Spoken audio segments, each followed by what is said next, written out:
Guys, kung wala pa kayo pananampalataya na tunay, pananampalataya na kayo na tunay, paano nyo ba masasabi na tunay na yung pananampalataya nyo? Ito lang yun. Masasabi nyo na tunay yung pananampalataya nyo kapag may banal na espiritu na kayo na mula sa may likha at nakikipag-usap na kayo sa may likha sa pamamagitan ng Biblia. Ngunit gagamitin nyo yung soap method para sa kanila o maaari naman kayo gumamit ng ibang method sa pakikipag-usap sa may likha gamit ng Biblia. Worship song, yung song na gagamitin nyo na worship, Christian na song. Guys, ang rapture malapit na mangyari o maganap, ngunit tanging may likha lamang ang nakakabatid o nakakaalam kung ano yung eksakto. Lahat ng tao na may dito sa mundo, ngunit yung lahat ng tunay na may pananampalataya na tao, yung tinutukoy ko na may tunay na pananampalataya, sasama sa rapture. Ang tanong naman, may pag-asa pa ba yun?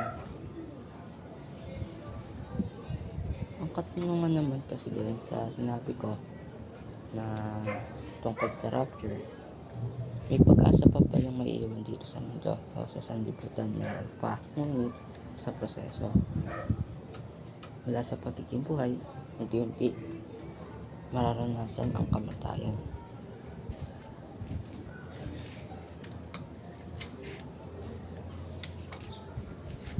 Ganun yan. Kung may tunay na pananampalataya ka sa may likha, gaano man kasakit, hanggang sa iyong kamatayan, mananatili yung pananampalataya mo. At masasabing tunay na yung pananampalataya sa may likha kapag masasabi mo na tunay ang iyong pananampalataya kapag may banal na espiritu ka na mula sa may likha. At nagbabasa ng Biblia, gumamit ka rin ng method na sa pakikipag-usap sa may likha gamit ang Biblia. Saan kasi ginagamit ko ng method ay soap method. Yan.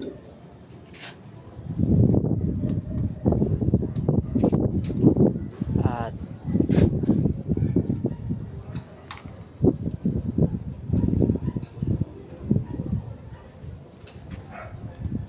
bakit ba pinayagan ng may likha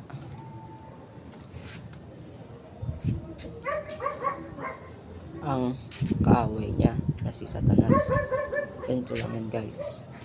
Pinayagan ng may likha na ihamak ang sangkatuan. Pinayagan lamang ng may likha si Satanas na ihamak ang sangkatauhan dito sa sanlibutan upang masubukan ang tunay na pananampalataya ng karamihan na Kristiyano man o hindi.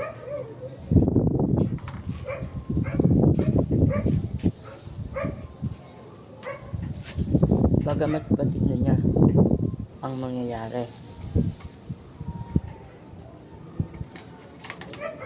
na maraming mahirapan na may tunay na pananampalataya, ngunit kung sunada niya o gusto niya o kagustuhan niya na makita kung paano lalagpasan ang tunay na may pananampalataya ng tao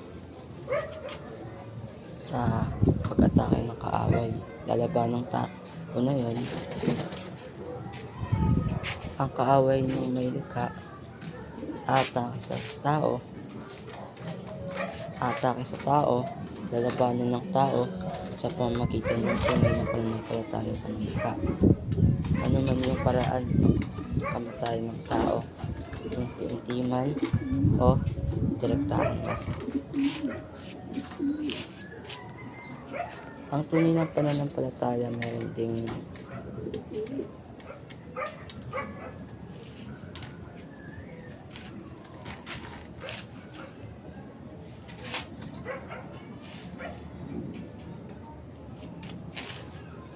Meron ding kahandaan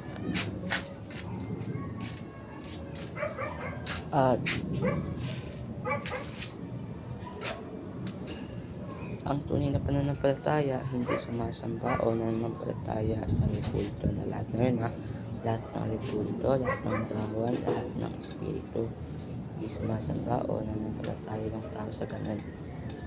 Sa tatlo na sinabi ko, rebulto, lahat ng rebulto, imahe, o larawan, espiritu na masama.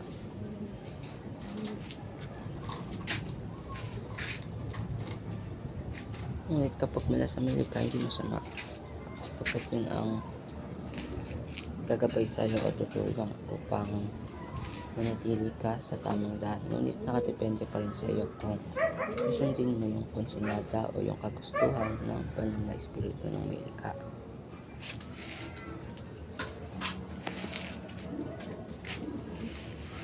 Huwag kayo mananampalataya o sasamba sa lahat ng rebulto, lahat ng larawan, lahat ng espiritu,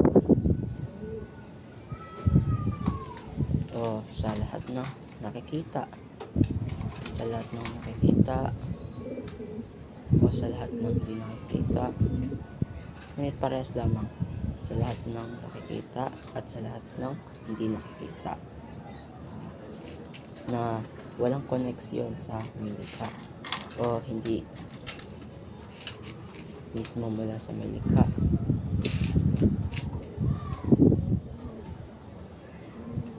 O bago pa ilikha yung tao, meron ng espiritu.